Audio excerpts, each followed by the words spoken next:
나와 너 우리를 살리는 복음 26번째 시간이고요. 사람의 전통 하나님의 계명이라는 제목으로 하나님의 말씀 나누도록 하겠습니다. 마가복음 7장 1절부터 13절의 말씀이고요.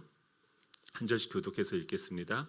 바리새인들과 또 서기관 중 몇이 예루살렘에서 와서 예수께 모여들었다가 그의 제자 중 몇 사람이 부정한 손 곧 씻지 아니한 손으로 떡 먹는 것을 보았더라.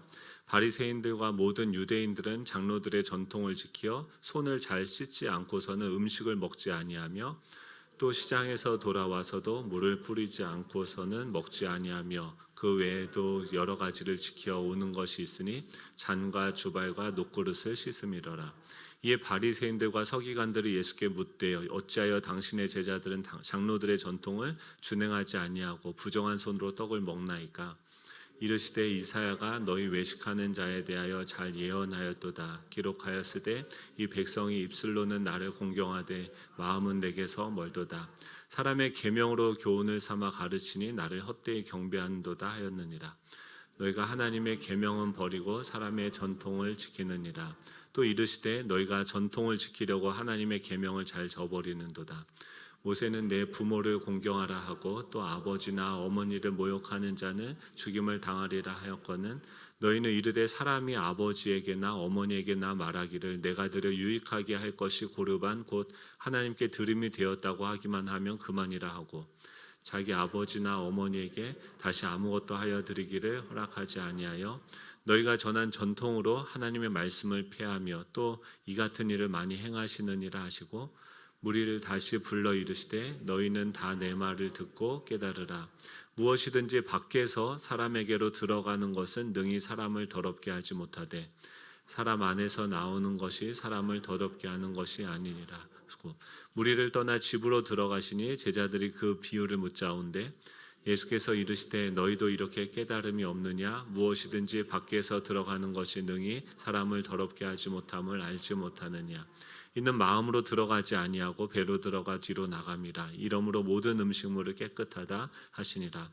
또 이르시되 사람에게서 나오는 그것이 사람을 더럽게 하느니라. 속에서 곧 사람의 마음에서 나오는 것은 악한 생각 곧 음란과 도둑질과 살인과 간음과 탐욕과 악독과 속임과 음탕과 질투와 비방과 교만과 우매함이니 같이 있습니다. 이 모든 악한 것이 다 속에서 나와서 사람을 더럽게 하느니라. 아멘. 우리 좌우에 계신 분들과 이렇게 인사하면 좋겠습니다. 잘 되고 있습니다. 네, 잘 되고 있습니다 라고 하면은 어떤 생각이 드십니까? 보통 어떤 분들은 잘 되긴 뭐가 되고 있어 지금 밤모섬에 갇혀서 막 죽을 것 같은데 아이고 니는 잘났나 보다 막 이렇게 생각하시는 분은 없으시죠? 네, 우리가 그렇죠. 두 가지 현실을 살아가고 있죠. 이 땅에서 밤모섬에서 그 노예로 노역을 하면서 살아가고 있는 우리의 모습, 이 땅에 있는 현실, 눈에 보이는 현실 속에 내가 있는가 하면 예수님이라는 그 열린 문 안으로 들어가서 지금 주님께서 문 밖에서 두드리면서 내가 너의 안에 들어가고 너가 내 안에서 함께 먹자고 하는 그 현실이 있는 거죠.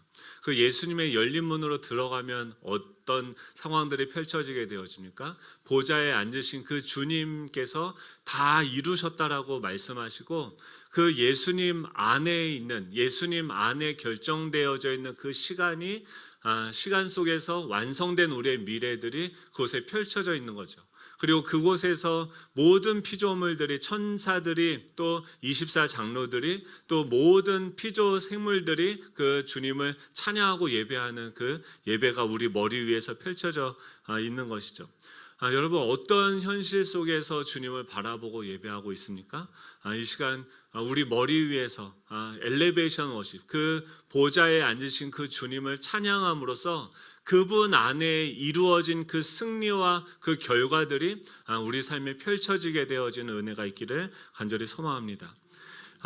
이 예수님을 보면 이해가 되어지지 않을 때가 있습니다. 오늘 본문에 보면은 지금 장소가 어디냐면 게네사렛이라는 동네입니다. 지금 전에 예수님께서 그 오병이어의 기적을 베푸신 다음에 제자들로 하여금 배를 타고 우리가 건너서 벳세다로 가자라고 말씀을 하셨어요. 그리고 그 지난주 설교 내용이었죠. 바다를 가고 있는데 거스르는 물결이 있어서 앞으로 나아가지 못하고 거기서 한참 씨름을 하다 예수님이 이제 들어오시고 같이 배를 타고 그 해안가로 도착을 했습니다. 그런데 그곳은 예수님이 원래 가자고 하셨던 그 베세다는 갈릴리 북동쪽이에요. 그런데 지금 그들이 도착한 땅은 게네사렛 땅이라는 곳입니다. 그것은 북서쪽, 즉 원래 예수님이 건너가자고 했던 그 동네와 정반대인 그들이 출발했던 곳에서 얼마 멀지 않은 곳으로 그 바람 때문에 그들은 전혀 다른 목적지에 도착을 하게 되어진 것이죠.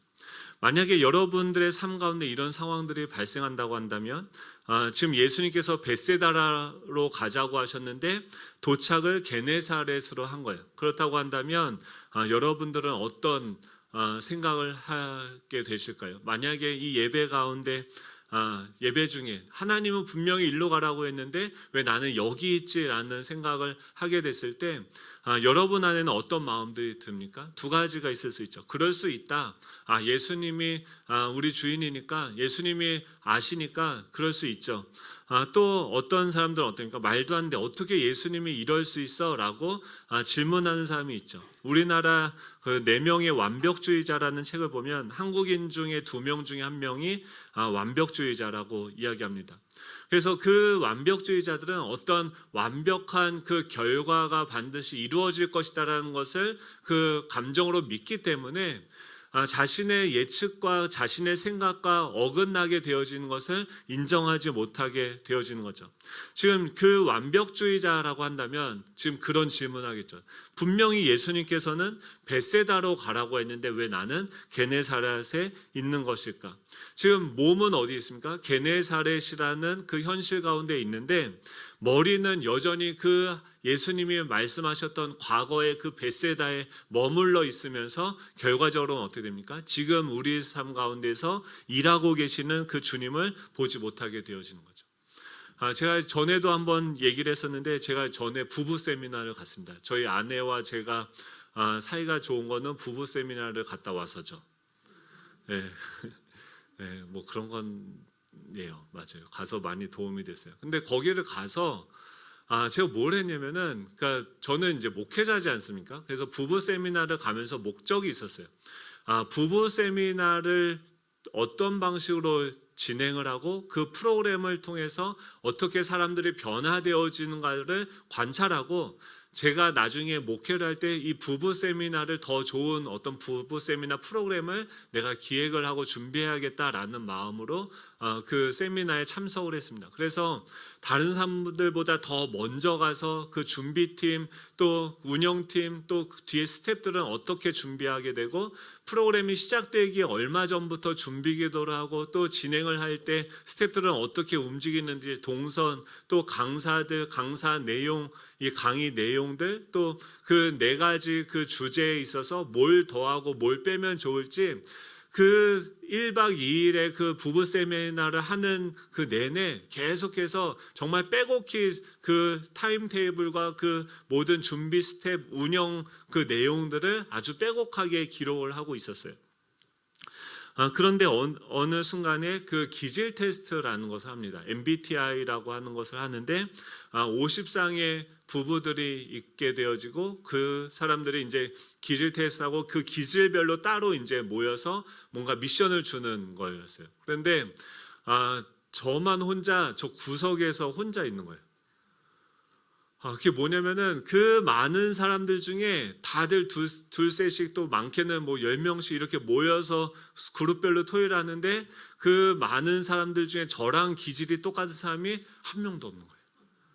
그래서 제가 이거 부부 세미나 어떻게 하지? 그리고 나서 이제 발표하는 시간이 있습니다. 과제를 주고서 그 사람들 그 그룹마다 이제 발표를 하게 하는데 저는 뭐라고 발표했냐면 저는 사실 목회자인데 여기 온 목적은 이 부부 세미나를 잘 배우기 위해서 왔고 그래서 저는 이런 강의에 대해서 뭐가 좋고 뭐가 안 좋고 또 이런 부분들에 대해서 추가로 강의를 준비해서 하면은 더 좋은 부부 세미나가 될 것 같습니다라고 그 앞에서 발표를 했죠.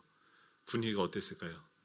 뭐 저런 인간이 다 있어 하면서 사람들 쳐다보는 거죠. 근데 저는 그 세미나를 가서 너무나도 자연스럽게 처음부터 그 시점까지 뭘 생각하고 있었냐면 저의 기질이 뭐냐면 과학자예요.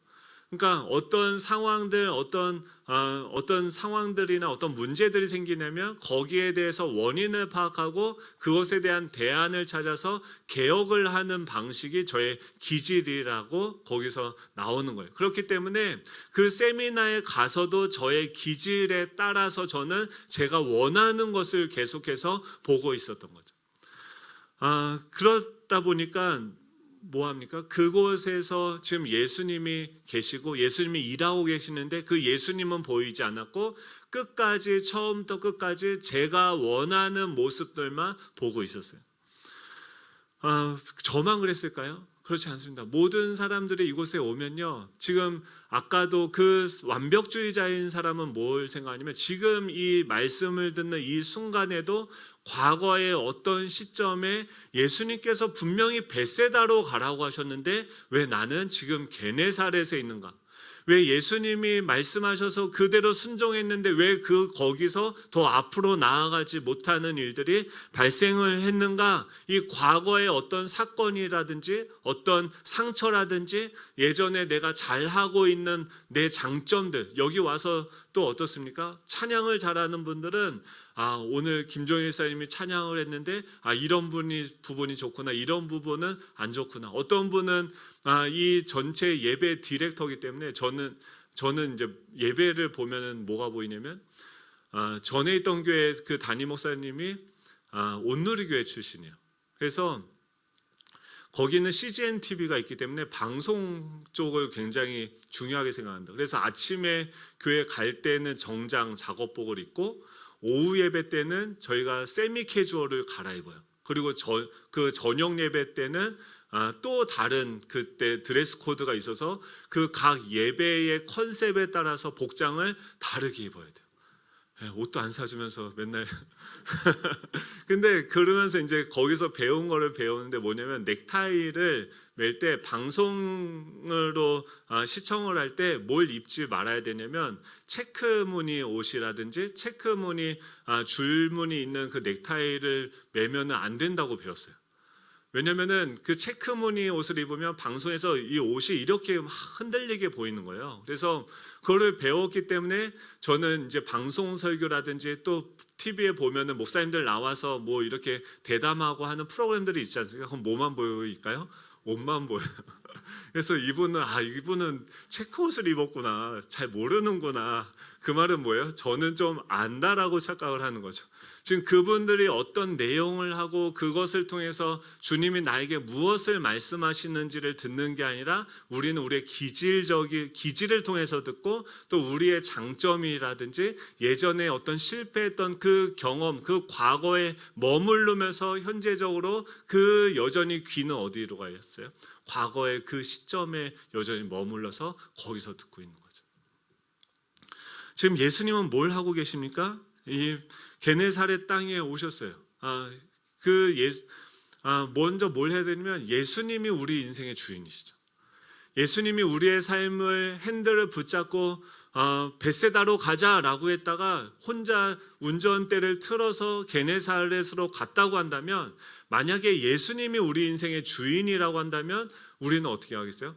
그런가 보다 하고선 예수님이 왜 이유가 있으니까 여기 왔겠지라고 생각을 할 거예요. 그런데 만약에 예수님이 손님이고 내 직원이고 내가 사장이라고 한다면 우리는 어떻게 해요? 계속해서 불편하고 질문하게 되어지고 왜 예수님은 이렇게 하지 않을까라고 하면서 직원이 마음에 들지 않듯이 불편한 감정으로 예수님을 보고 있겠죠. 먼저 그 기질을 내려놓아야지, 자기 기준을 내려놓아야지. 이 게네사렛에서 이 벳세다를 보면요, 지금 이 예배 가운데 말씀하고 계시는 그 예수님을 볼 수가 없다라는 거예요. 오늘 이 예배 가운데 지금 살아서 역사하고 계시는 그 예수님을 만나고 경험하는 은혜가 있기를 축복합니다. 예수님은 뭘 하고 계십니까? 그 게네사렛 땅에서 자신에게 나오는 그 수많은 사람들, 온 그 사람들이 배에서 내리니 사람들이 곧 예수인 줄 알고 온 지방으로 달려 돌아다니며 예수께서 어디 계시다는 말을 듣는 대로 병든 자를 침상에 메고 다 나오는 거예요. 그리고 오늘 본문이요. 오늘 본문 뒤에는 또 뭐가 나오냐면 수로보닉의 여인이 나오는데 그 여인은 두로 지방의 이방 여인이었어요. 근데 그 여인도 예수님한테 나와서 나는 이방인들에게 보냄을 받았지 않았다라고 얘기하자 그 여인이 뭐라고 하냐면 예수님 개들도 그 식탁에서 떨어진 부스러기를 먹지 않습니까? 라고 하면서 그 예수님에게 말씀하자 딸아 내 믿음이 너를 구원하였다고 하면서 그 딸이 치유하는 것을 경험하게 되어져. 즉 예수님에게 지금 사람들이 나오는데 무엇을 기대하면서 나오냐면 이 예수님께 나아가면 내가 치료될 수 있다, 내가 변화될 수 있다, 내가 회복되어질 수 있다라고 생각하고 자신을 어떻게 생각을 해요? 내가 환자다라고 생각을 하고 이 예수님을 만나는 이 상황을 내가 마치 아파서 환자로서 그 의원에 가서 치유함을 받기 위해서 나온 자들은 다 나음을 얻었어요. 그런데 지금 오늘 본문에서 그 지금 게네사렛에서 수많은 사람들을 치유하고 있는 그 장면과 또 수로보닉의 여인을 치료하는 그 딸을 치료하는 그 장면 사이에 끼어 있는 이 사건에서는 그 예수님의 역사가 일어나지 않는 거예요. 우리가 기억해야 되는 것은 뭐냐면 지금 오늘 이 병원을요 예수님에게 나올 때 지금 예수님은 어떤 일을 하고 계실까요? 사람들을 살리고 치유하고 회복하시는 일을 하고 계세요. 여러분 예수님 뭘 하고 계시냐면 우리를 회복하시는 일을 하고 계세요. 그랬을 때 우리는 뭐예요? 그 의사에게 누가 필요합니까? 내가 환자라고 병이 들었다고 생각하는 자에게는 이 예수님이 필요하다고 생각이 돼요. 근데 내가 멀쩡하고 나는 괜찮다라고 생각하는 자에게는 예수님이 필요가 없게 되어지는 거죠. 오늘 본문에는 예수님의 치료 대상자, 이 병원을요 법정으로 만드는 사람들이 나오게 됩니다. 그 사람들 이름은 뭐냐면 바리새인과 서기관들이에요. 이 바리새인들이죠. 1절에 보면 바리새인과 또 서기관 중에 몇이 예루살렘에서 와서 예수께 모여들었다라고 이야기합니다. 지금 이 바리새인들과 서기관들은 어디서부터 왔냐면 예루살렘이라는 곳에서부터 왔어요. 여기 지금 게네사렛은 갈릴리 북동쪽이에요. 그러니까 그 남쪽의 먼 그 수도에서 정말 지방의 이 시골까지 그들이 예수님을 바라보고 나와왔습니다. 근데 그들이 왜 나와왔냐면은 2절에 보면 그의 제자 중 몇 사람이 부정한 손 곧 씻지 아니한 손으로 떡 먹는 것을 보았더라라고 이야기합니다. 그들이 예수님께 나온 목적은 무엇이냐면 지금 예수님을 판단하고 예수님이 옳고 그른지를 분별하기 위해서 그 먼 곳에서부터 나오게 되어진 것이에요. 병원을 법정으로 만들고 있는 것이죠. 왜 그러냐면 그 당시 시대적인 배경을 보면은 알 수 있어요. 바리새인은요, 그 바리새인이 살던 그 AD 1세기 유대교에는 바리새파, 사두개파, 에세네파, 또 열심당원 이렇게 여러 가지 분파의 사람들이 있었습니다. 이 에세네파 사람들은 쿰난 동굴을 중심으로서 금욕 생활을 하는 사람들이었어요. 그러니까 불교에도 있지 않습니까? 산 속으로 들어가는 불교가 있고 도시 속에 들어가는 불교가 있죠. 마찬가지로 그때도 이 경건주의자들이 산 속으로 들어가는 이 에세네파는 산 속으로 들어가는 경건주의자들이었고 바리새인들은 도시 한복판으로 들어가서 영적인 수행을 하는 그런 사람들이 바로 바리새인들이었습니다. 그리고 사두개인들은 그러니까 바리새인들은 이 히브리어로 페루심이라고 얘기하는데 분리된 자. 그러니까 이 사람들은 그 세상 속에서 그 세상 사람들과 구분된 존재로서 살아가는데 이 사람들의 특기가 뭐였냐면 모세오경 외에 선지서 또 장로들의 유전까지도 다 받아들여서 그러니까 성경을 전문가예요. 모세오경뿐만 아니라 선지서까지도 다 알고 그것에 대한 다양한 장로들의 그 해석 이론들까지도 다 알고 있는 사람들이 이 바리새파였어요. 사두개파는 이 선지서나 다른 장로들의 그 해석들은 따르지 않았기 때문에 그들은 그냥 현실 정치 속에서 어떤 자신의 나라를 이루어가려고 하는 자들이 바로 사두개파였죠. 그러니까 바리새파들은 뭘 하냐면 누구보다도 열심히 성경을 보면서 그 성경대로 살려고 애를 쓰는 사람들이었어요. 그런데 그들이 그렇게 살게 된 이유가 있어요. 그것은 뭐냐면 지금 이스라엘 백성들이 처한 현실 때문이죠. 나라를 빼앗기고 지금 그들은 아픈 현실을 살아가고 있는 거죠. 로마라는 정부의 자신의 나라의 주권을 빼앗긴 채로 지금 그 과거에 있었던 그 아픈 수치와 상처들을 자신의 방식으로서 해결해 보고자 지금 뭘 하고 있냐면 각자 다른 방식으로 하고 있는데 바리새인들은 뭐 하고 있어요? 자신의 나라가 빼앗긴 것의 원인이 뭐가 있어요? 이스라엘 백성들이 말씀을 떠났기 때문에 이 문제가 생겼구나. 그래서 자신이 그 말씀을 잘 지켜서 다시금 그 하나님의 메시아가 이 땅 가운데 오게 하도록 최선을 다해서 그 말씀을 따르는 거예요. 근데 말씀을 따르는데 지금 뭘 따르고 있는 거예요? 과거에 있었던 그 상처를 해결하기 위해서 그 상처와 대화하는 방식으로서 그 말씀을 따르고 있는 거죠.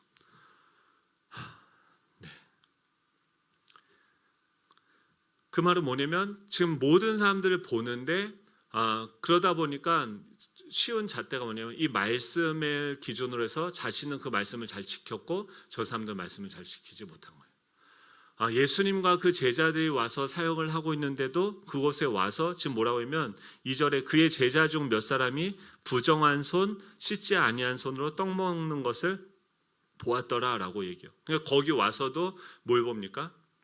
자신 안에 있는 그 자신의 강점을 통해서 지금 그들의 행동이 옳고 그른지를 보고 있는 거예요. 그러면서 예수님한테 질문을 하죠. 이 5절이죠. 바리새인과 서기관들이 예수께 묻되 어찌하여 당신의 제자들은 장로들의 전통을 준행하지 아니하고 부정한 손으로 떡을 먹나이까? 라고 질문을 해요.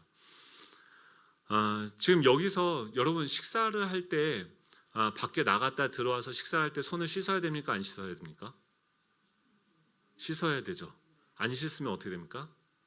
큰일 납니까? 네. 그러니까 이거는 뭘로 하는 건 위생의 개념으로 접근을 하는 거죠. 근데 지금 바리새파들이 손을 씻고 안 씻고는 그 위생의 문제가 아니라 부정한 사람들과 그러니까 본인들이 그 세상 속에서 살아가면서 이스라엘 백성들 말고는 뭐예요? 이방인들이고 부정한 사람으로 그 사람들을 인식을 했어요.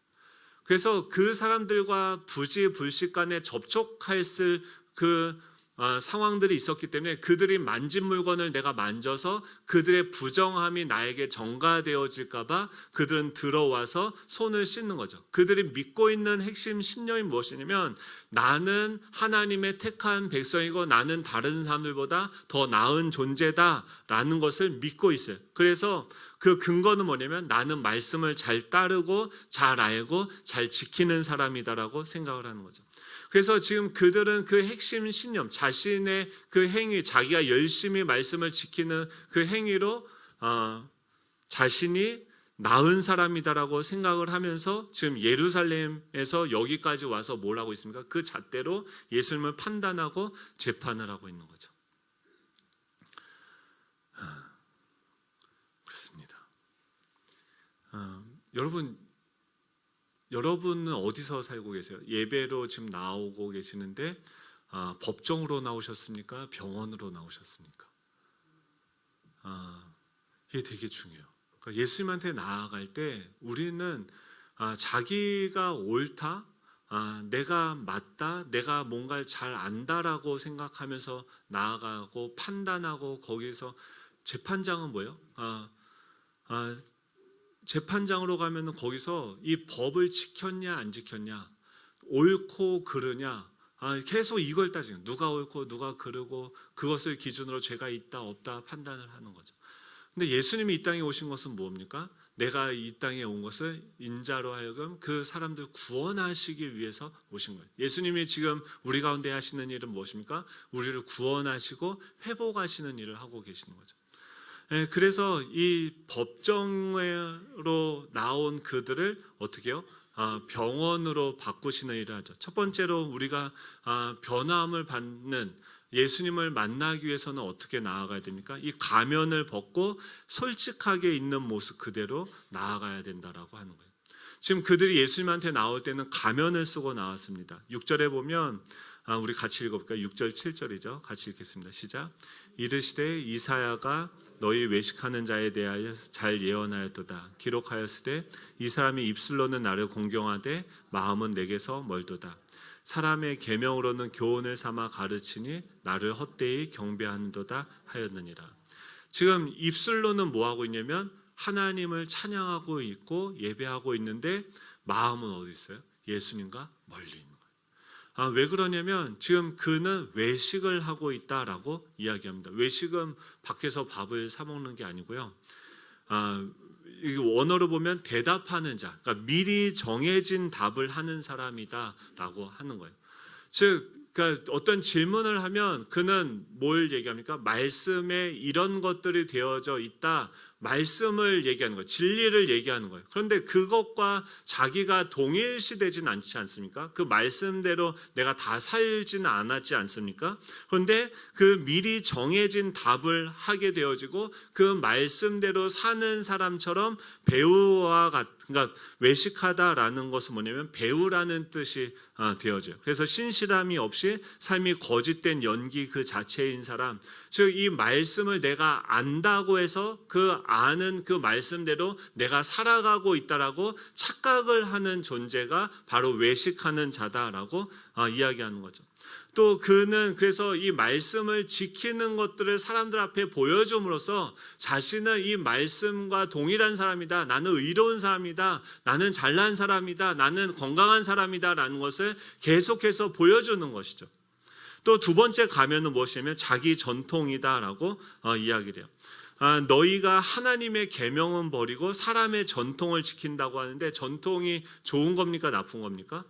전통은 좋은 거죠. 전통이 생겨나기 위해서는 어떤 과거에 어떤 경험들이 있었겠죠. 전통은 좋은 건데 지금 여기서 뭘 지적하는 거냐면 너희 전통을 지키려고 하고 하나님의 계명을 잘 저버리는도다라고 얘기해요. 그러니까 자신의 어떤 기준들을 이야기하는 거예요. 어떤 교회에서 재직회를 했습니다. 그래서 이제 추수감사절이 오니까 어떤 분이 그렇게 제안을 했어요. 추수감사절에 우리가 떡을 만들어서 이웃들한테 나누어 주자라고 했어요. 좋겠죠. 추수감사절에 떡을 나눠주면. 근데 어떤 분이 그래. 그래서 사람들이 다 그랬어요. 좋다. 떡을 만들어서 나눠주면 좋겠다 했는데 어떤 분이 이런 반대 의견하는 거예요. 반대 그 의견의 근거는 뭐냐면 지금이 어느 시대인데 떡을 하냐. 누가 떡을 먹는다고 하냐. 애들은 떡 안 먹는다. 그러니까 빵으로 하자라고 제안을 했어요. 그랬더니 빵이 좋다, 떡이 좋다, 막 갑론을박 논쟁을 하기 시작했습니다. 그러자 어떤 분이 뭐라고 얘기했냐면은 이 떡 때문에 싸울 것 같으면 아예 하지 말자. 그래서 떡을 할 거냐 아니면 빵을 할 거냐 아니면 이것 때문에 싸우니까 아무것도 하지 말 거냐 이 세 가지 안건으로 싸우다가 5시간 만에 떡을 만들기로 결정을 했어요. 근데 목사님이 눈치가 없게 거기다 또 뭐라고 질문했냐면 그럼 무슨 떡으로 할까요? 그랬더니 이제 백설기를 하자, 인절미를 하자, 시루떡을 하자, 송편을 하자, 절편을 하자 논의를 하다가 7시간 만에 결정을 내린 게 뭐냐면 추수감사절에 백설기를 만들기로 우리는 결정하노라. 네, 할렐루야. 오늘 공동회의가 있는데 7시간 안 걸리길 축복합니다. 그러니까 다 뭐냐면 그러니까 지금 떡을 이웃들에게 나눠주자고 하는 건 무엇입니까? 이웃을 사랑하자라고 하는 건데 그 목적을 위해서 떡을 하든 빵을 하든 뭐가 중요합니까? 그런데 각자 자신의 기호가 있고 자신이 잘하는 떡이 있고 뭐 여러 가지 것들이 있겠죠. 그 온갖 의견들이 그게 뭐냐면 자신들의 그 전통을 지키려고 하나님의 계명을 저버린다라고 이야기합니다. 여러분 교회에 오면은 그렇죠. 자기 전통이 있죠. 우리 대한민국에서는 어떤 전통이 있습니까? 교회에 오면은 담배를 피면 됩니까? 안 됩니까? 술을 먹으면 됩니까? 안 됩니까? 안 돼요. 그렇죠. 술 먹으면은 안 되고 담배를 피면 안 되죠. 그러면 술을 안 먹고 담배를 안 피면은 그 사람은 의로운 사람이죠. 그 집안에서 남자들이 만약에 술을 먹는다 그러면은 기독교인 가정에서 이미 끝났어요. 이 남편은 뭐예요? 술 하나 먹는 것 때문에 항상 루저예요. 담배 하나 끊지 못하고 뭐만 하면 담배 막 완전히 죄인으로 살아가는 거죠. 그러면은 그 술 담배를 안 하는 사람들은 지금 그 술 담배를 하는 사람을 손가락질하면서 뭐라고 얘기해요? 그 자기 전통, 자기 기준의 관점으로 봤을 때 그 사람은 악한 사람이고 나는 착하고 의로운 사람이라는 결론에 다다르는데 그것이 맞죠. 그러니까 세상 사람들이 기독교인 보러 뭐라고 하는 거예요. 다른 여러 가지 선택 분야에서는 자기들과 똑같이 탐욕스럽고 뭔가 똑같은 그런 모습들을 보이는데 술, 담배 안 하고 주일 성수하고 헌금만 낸다는 그 기준 때문에 자기들이 남들보다 더 낫다라고 생각하며 온갖 어디 가서든지 기독교인들만 있으면 뭐라고 해요? 뭐는 옳고 뭐는 그르고 이거는 이렇게 해야 되고 저건 저렇게 해야 되고 남들은 다 술이 취해가지고 회식 자리에 가서도 안주만 축내면서 뭐하고 있습니까? 우리는 그런 사람이 없죠. 네. 왜 제가 열받죠? 그러니까 각자 자기 전통이 있는 거죠. 근데 술을 먹고 담배를 핀다고 해서 그 사람이 나보다 더 나쁜 사람이고 좋은 사람이라고 하기가 그런 거죠. 이 율법을 왜 준 겁니까? 율법을 하나님께서 우리에게 주신 이유는 그것을 통해서 남을 정죄하고 판단하라고 하는 게 아니에요. 지금 그것을 우리에게 맡겨서 우리를 재판장으로, 우리를 검사로, 변호사로 하나님이 세우신 게 아니죠. 이 율법을 주신 이유는 뭐냐면 이 율법이라는 엑스레이를 통과해서 내가 얼마나 죄가 있고 내가 어떤 부분이 연약한지 어떤 부분이 잘하고 있는지 나를 점검하고 내가 더 건강하게 되어지기 위해서 그 율법을 주신 거죠. 근데 우리는 그 잣대를 가지고 뭘 합니까? 자신에게 적용하고 자신에게 비추는 것이 아니라 남을 판단하고 남을 정죄하고 있는 거예요. 그러니까 지금 이 사람들이 와서 자기는 정결의식 잘 지켰다는 거죠. 손 깨끗이 씻었다라고 하는 거죠. 그러면서 뭐라고 있습니까? 다른 사람은 나쁜 사람이다, 죄인이다, 남을 정죄하는 죄를 범하고 있으면서 자신이 무엇을 하고 있는지도 모르고 그곳에서 또 예수님을 감히 판단하고 정죄하고 있는 거죠. 주님께서 이것을 치유하기 위해서 먼저 뭘 하냐면 그들이 가지고 있는 가면을, 그러니까 병원에 가면 뭘 해야 됩니까? 내 법정에 가면은 그 법을 내가 잘 지켰다라고 포장하고 변호를 해야 되지만 병원에 갔을 때는 무엇입니까? 내 안에 연약한 부분들, 아픈 부분, 손가락에 가시 하나 있는 아주 조그만한 그 상처라도 예수님에게 보여주면서 이것이 아프다라고 솔직하게 자기를 열어서 보여줄 수 있어야 되는 거죠. 지금 예수님께 나왔을 때 우리가 가져야 되는 마음의 태도는 무엇입니까? 법정이 아니라 병원에 왔다는 거예요.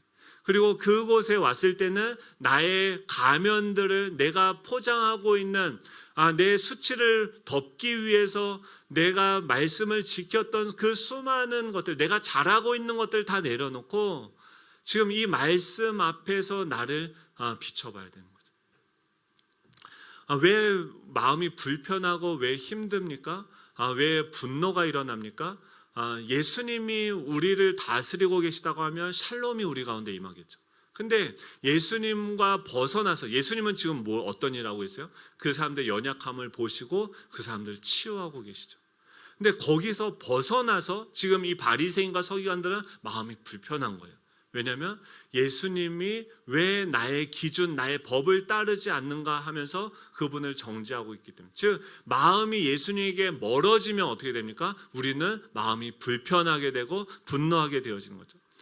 두 번째로 예수님께서 법정에서 병원으로 왔을 때는 어떻게 됩니까? 내가 환자라는 것을 인정해야지 남을 환자 만들지 않아요. 지금 이들은 와서 무엇에, 지금 예수님이 그들 안에 있는, 지금 그들이 환자다라는 것, 지금 말씀을 잘 지키고 지금 그 잣대를 가지고 지금 정죄하고 있는데, 그들이 가지고 있는 그 껍데기 중에 하나를 들추어서 그들의 실체를 보게 하죠. 그게 뭐냐면 고르반이라는 거예요. 고르반은 뭐냐면 그 10계명 5계명에서 모세는 내 부모를 공경하라, 또 아버지나 어머니를 모욕하는 자는 죽임을 당하리라고 했는데, 지금 5계명은 무엇입니까? 부모를 공경하라고 했는데, 그 사람들은 장로들의 그 유전을 만들어서 고르반이라는 제도를 만들었어요. 그래서 내가 가지고 있는 이 모든 것들을 하나님한테 드렸다, 고르반했다라고 한다면, 지금 그 부모를 부양하고 부모님이 나에게 뭔가 도움을 요청하는데 그것을 갚아야 될 의무를 담당하지 않아도 된다라고 자기 합리화를 하게 되어진 것이죠. 만약에 그 구제를 하고 우리가 헌금을 드리면 그것으로 결국 뭘 하는 겁니까? 결국 하나님을 사랑하고 이웃을 사랑해서 그 사람들을 살리는 데 그 물질을 사용하겠죠. 그러니까 헌금을 드리며 그것을 통해서 사람을 세우는 데 사용을 하겠죠. 근데 이거는 다 하나님의 것이야, 내가 임의대로 할 수 없어 라고 하면서 누가 도와달라고 하면 하나님께 물어봐야 돼 라고, 기도할게 라고 하는데, 기도하면 뭐라고 하실까요? 몰라요. 거절하기 위한 용도로 기도하고 하나님께 물어본다라고 하면서 결국 뭐합니까? 자기가 원하는 대로, 자기에게 익숙한 대로 그것들을 사용하고 있는 그들의 모습을 예수님이 지적을 하죠. 예수님이 그들에게 뭐라고 얘기하면, 너희가 다 내 말을 듣고 깨달으라. 무엇이든지 밖에서 사람에게 들어가는 것이 사람을 더럽게 하는 것이 아니라 안에서 나오는 것이 사람을 더럽게 하는 것이다 라고 말씀하세요. 여러분, 예배를 드릴 때, 찬양을 할 때 손뼉을 치고 찬양을 하면 됩니까? 안 됩니까? 되죠. 안 되죠. 이게 우리 교회에서는 뭐 아무렇지도 않은 것 같은데, 어떤 교회에서는 어떻게 감히 손뼉을 치면, 여러분, 기도할 때 소리를 내서 하는 게 맞습니까? 안 내고 하는 게 맞습니까?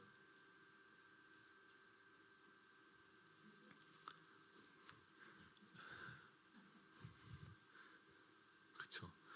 예배 드릴 때 시편 47편에 이렇게, 너희 만민들아 손바닥을 치고 즐거운 소리로 하나님께 외칠지어다라고 얘기해요. 그러니까 구약에서 다윗은 어떻게 합니까? 손바닥을 치고 온갖 비파와 수금, 온갖 악기로 하나님을 찬양을 했었죠. 또 기도를 할 때는 유대인들은 어떻게 하냐면 기도문을 작성을 해서 그것을 소리를 내어서 읊조리는 것이 유대인들의 전통적인 기도 방식이에요. 즉 그들은 한 번도 소리를 안 내고 기도하는 적이 없었어요. 근데 이 침묵 기도를 언제 시작하기 시작하냐면 중세 이후에 수도원 운동을 하면서 경건주의 운동이 시작되면서 사람들이 침묵하고 관상 기도든 뭐 여러 가지 소리를 내지 않고 기도하는 방식들이 나타나기 시작했죠. 예수님 시대에도 어떤 일이 합니까? 사람들이 방언으로 시끄럽게 기도하니까 그것 때문에 기도를 못하는 연약한 사람들이 있으니까 어떻게 됩니까? 즉 하나님의 법은 소리를 내서 기도해도 되고 안 내서 해도 되는데 어떤 거예요? 결국 약한 사람이 있다고 하면 그 사람을 더 성숙한 사람이 배려하는 방식으로서 결국 그 안에 그 이웃을 사랑하는 것이 그들의 기준이 되어서 행동을 하는 거죠. 내가 방언으로 기도할 수 있는 권리가 있다 할지라도 그것 때문에 시험 드는 사람들이 있다고 하면은 안 할 수도 있는 자유가 우리에게 있는 것이죠. 그런데 어떤 사람이 와서 인생의 정말 끝자락에 물에 빠진 자와 같이 죽을 것 같아서 교회에 나와서 울면서 막 소리를 지르면서 가슴을 치면서 통곡을 하고 기도를 하고 있어요. 근데 그런 자에게 가서 조용히 기도하라 라고 할 수 있죠. 네. 그러니까 우리는 계속 하나님의 뜻을 따른다고 하면서 뭘 따르냐면 결국 선택하는 거 보면 침묵 기도를 하다 교회마다 목사님의 성향에 따라서 어떤 데는 소리를 내서 하는 데가 있고 어떤 데는 조용히 기도하는 데가 있고 그 말씀을 어떻게 해도 움직여서 어떻게 해도 자유로운 거죠. 근데 그것을 기질로 누구는 옳다 그르다라고 이야기하는 거죠. 그랬을 때 우리가 기억해야 되는 것은 무엇입니까? 내가 환자라는 것을 인정해야 환자를 만들지 않는다는 거예요. 즉 내 안에 어떤 불편함이 있을 때 우리가 기억해야 되는 것은 뭐냐면 내가 먼저 그 말씀을 적용하는 대상은 누가 되어져야 됩니까? 내 자신이 되어져야 돼요. 큐티하면서 지금도 말씀 들으면서 진짜 술, 담배 그것 때문에 막 아내한테 막 눌렸던 분들은 이 설교 들으면서 뭐라고 생각했어요? 이걸 우리 아내가 들어야 되는데 이제 우리 동등한 관계에서 동등한 위치에서 다시 이야기를 해야 되지 않는가라고 하신다고 하면 잘못 들으신 거죠. 뭡니까? 지금 말씀을 듣는다는 거, 예수님께 나온다는 것은 1차적으로 예수님이 지금 제자들한테 그 얘기를 했는데 제자들이 알아듣지도 못해요. 그리고 나중에 예수님에게 다시 물어봅니다. 즉 우리가 예수님한테 나아갈 때는 내가 이 말씀에 적용하는 것의 1차 적용자가 누구라고요? 저인 거죠. 저희가 오늘 공동회 하면서 이제 이 정관을 만듭니다. 그럼 정관을 여러분 집에 가셔서도 많이 보시기 바래요. 보시고 하는 거죠. 그러면 이 정관을 보면서도 또 뭐 이따 고병원 장로님도 이제 장로 추대를 하는데 어떤 의견이 다 다를 수 있겠죠. 어떤 분들은 이 정관을 보면서 각자 기질과 성향에 따라서 좋다, 나쁘다, 싫다라고 얘기할 수 있는데 그럼 회의를 어떻게 진행하면 됩니까? 그냥 빨리 이렇게 번개물 콩 튀어 먹으려 해가지고 빨리 쾅쾅 하고 밥 먹읍시다. 고병원장은 이제 오늘 장로 추대하는데 다들 동의하시죠 하고서 그냥 밥 먹읍시다 이러면서 통과하면 너무 좋겠죠. 그러니까 우리가 왜 공동회라는 이런 과정들을 거치고 이것이 건강한 방식이냐면 그 과정을 통해서 반대하는 사람들도 있을 수 있고 다른 의견을 가진 사람들도 충분히 나올 수 있는 기회가 되어져요. 근데 그것이 옳다라는 게 아니에요. 그것을 이야기하면서 각자 자신 안에 있는 불편한 마음들을 돌아보면서 나는 왜 이 문제에 대해서 불편한가? 나는 왜 이렇게 해야 된다라고 주장을 하는가를 자신을 돌아볼 수 있는 기회들로 여기는 거죠. 그래서 우리가 다 찬성을 할 수도 있고 반대도 할 수 있는데 반대한다고 하면 그 각자의 반대의 의견들을 통해서 예수님의 뜻이 무엇인지를 함께 바라보고 그 과정들을 통해서 결론보다도 그 과정들을 통해서 우리가 무엇을 해야 됩니까? 하나님 앞에 서는 시간들이 되어져야 되는 거죠. 그러기 위해서는 뭘 해야 되냐면 우리 모두가 다 예수님 앞에 선 환자라는 것을 인정하고 그 불편함, 그 말씀에 내 자신을 맞추어가는 노력들이 필요하다라고 이야기하는 것이죠. 마지막으로 세 번째는 무엇입니까? 겉사람보다 이 속사람이 먼저 치료되어져야 된다라고 하는 것이죠. 지금 그 무리를 다시 불러 있을 때 너희는 다 내 말을 들으라라고 하면서 뭐라고 합니까? 밖에서 사람에게 들어가는 것이 우리를 더럽게 하는 것이 아니라 그 각 사람의 마음에서부터 나오는 것들. 여러분, 여러분들의 마음에, 여러분들의 생각에, 여러분들의 감정의 주인이 누구십니까? 만약에 그런 거죠. 교회가 제가 연말이 되면은 트라우마가 있어요. 뭐냐면 잠자다가 꿈을 꿨는데 제가 설교를 하다 실언을 했어요. 제자 훈련을 하다가 잘못 뭔가 실수를 했어요. 그랬더니 성도들이 다 떠나가는 거예요. 그래서 자다가 눈을 뜨고 번쩍 잠이 깨가지고 뭐 이랬던 적이 과거에 있었는데 요즘에는 그런 생각이 들까요, 안 들까요? 그냥 수시로 들어요. 제자 훈련하는데 아무것도 없어요. 아무 이유도 없는데 그런 생각이 갑자기 제 안에 드는 거예요. 갑자기 이분들이 갑자기 일어나서 다 절 떠나갈 것 같은 생각이 들어요. 근데 그게 왜 그럴까요? 어디서 오는 생각일까요? 그리고 만약에 제가 실수를 해서 만약에 다 떠났어요. 그러면 망한 거죠. 저는 끝난 거죠. 만약에 예수님이 이 교회의 주인이라고 생각한다면 저의 인생의 운전대를 예수님이 몰고 가시는데 예수님이 내 상황을 다 아시고 지금 나의 연약함도 다 아시는 분이 지금 내 삶을 인도해 가시는데 만약에 제 연약함이 드러나서 성도들이 다 떠났어요. 제가 정말 돌이킬 수 없는 큰 죄를 저질러서 그런 지경에 됐어요. 근데 예수님이 내 주인이시라는 것을 믿는다고 하면 그 과정이 나한테 필요하다고 받아들이게 되는 거예요. 수술대로 어쩔 때는 올라가야 돼요. 어쩔 때는 항암 치료를 해야지 내가 살아요. 근데 그거를 그냥 아프다고 해서 그냥 내버려두고 그냥 괜찮다, 좋다, 좋은 사탕발림 이야기만 들어서는 우리가 회복이 되지 않는 거예요.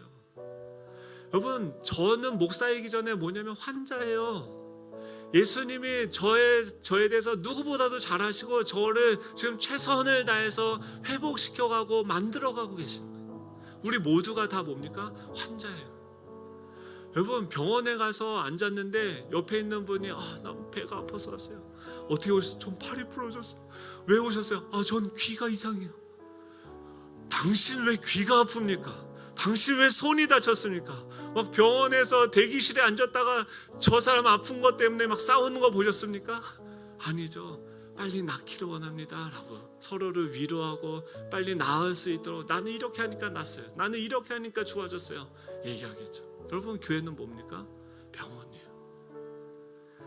서로를 심판하고 재판하고 판단하는 법정이 아니라 지금 우리는 어디에 왔습니까? 예수님이라는 영혼의 의사 앞에 나온 거예요. 그 안에 우리의 부족함이 드러날 거예요. 목장 모임 하잖아요. 그럼 여러분 오늘 밥 뭐 먹을까요? 비빔밥 먹자. 누구는 육개장 먹자. 누구는 해장국 먹자. 누구는 난 그런 거 못 먹는다. 나는 그냥 분식만 먹어야 된다. 막 서로 각자의 의견대로 싸우고 다양한 의견들이 나올 거예요. 그 과정이 필요해요. 왜요? 그걸 통해서 우리 안에 각자의 기준들, 내가 숨어있던 그 위선의 그 겉옷들이 다 벗겨지는 거예요. 내 감춰주었던 내 인격들이 다 드러나야 돼요. 발가벗어져야 돼요. 예수님 앞에 가서 나의 수치스러운 모습들이 다 드러나야 돼요. 밖에 나갈 때는 멋있는 척, 있는 척, 괜찮은 척 하다가 집안에서 저질렀던 그 모든 수치스러운 죄악들이 예수님 앞에 가면요, 다 환부를 보여주고 나의 부끄러운 모습들을 다 보여주고 주님 나 이래요, 나 이렇게 아파요, 나 이런 부분들이 치료돼야 돼요. 같이 식당 봉사라고 차량 봉사라고 목장 모임을 하다가 내 연약함들이 다 드러날 거예요. 여러분, 그걸 감추려고 애쓰지 마시고요. 우리 그래서 예수님이 우리 부르신 거예요. 왜요? 그래야 우리를 진단하시고 우리가 치유되어지고 우리의 속, 우리의 마음의 주인이 예수님이 되는 거예요. 여러분, 하나님이 내 주인이신데 다 떠나가신다고 하면 그때부터 저는 완전히 암수술이 돼서 저 사람들이 떠나가게 했던 내 문제들이 내 안에서 치유되어지겠죠. 그리고 그 치유되어진 나로서 그 사람들을 또 다른 목사님들을 회복하시는데 하나님이 날 사용하시겠죠. 여러분, 하나님이 우리 주인이시라고 한다면 어떤 상황에서도 우리는 하나님을 예배할 수 있는 거예요. 사랑하는 성도분, 주님께서 왜 우리를 이곳 가운데 부르셨습니까? 내가 너를 나의 자녀로, 나의 형상으로 완전하게 만들어 갈 것이다. 하나님은요, 우리를 향한 회복의 계획을 가지고 계세요. 이미 하나님의 나라에는, 보좌에는 우리의 완성되어져 있는 미래의 모습이 그분의 말씀 안에 있는 거예요. 그 말씀을 들을 때 우리 안에 하나님의 형상이 회복이 되는 거예요. 우리의 마음이 회복이 돼요. 우리의 생각이 변화가 일어나요. 사람을 바라보는 관점이 바뀌어져요. 아까는 그 정결법 행하지 않던 그것 때문에 불편해서 예수님, 나는 왜 이게 불편하죠? 나왔는데 내가 더러운 자라는 걸 깨닫게 되는 거예요. 그리고 그런 나를 주님이 깨끗게 씻겨주시는 것을 깨닫게 되어진 거예요. 그러면서 여전히 더러운 그 자들 향해서 주님께 나와, 주님이 너를 깨끗하게 해줄 거야. 그들을 회복하고 살릴 수 있는 존재로 주님이 우리를 만드시는 줄로 믿습니다. 우리의 상처, 우리의 몸 안에 사도 바울, 내가 예수의 흔적을 가졌다. 그 사람들의 상처 때문에 내가 온몸이 다 찢기고 상처 있고, 여기 그때 예수님 나 그때 여기 40번이나 맞았어요. 여기 흉터 좀 보세요. 예수님 또 그래, 야 너 내 손에 이 못자국 보이냐? 여러분, 그 상처 뒤에 오는 것을 두려워하지 마십시오. 우리 안에 그것을 치료하시는, 온전케 하시는 그 예수님이 우리와 함께하고 계시는 줄로 믿습니다. 우리 다 같이 찬양할 텐데요. 네, 은혜 찬양할 텐데요. 우리 가정이요, 법정이 아니라 병원이 되길 소망합니다. 우리 가정에 정죄가 난무하고 판단하는 것이 난무하는 것이 아니라, 하나님의 은혜로 내가 여기까지 왔구나, 은혜가 흘러가는 그런 가정이 되길 소망합니다. 우리 다 같이 일어나셔서 우리 은혜 찬양하고 기도하도록 하겠습니다. 나라와 권세와 영광과 능력이 영원토록 영원토록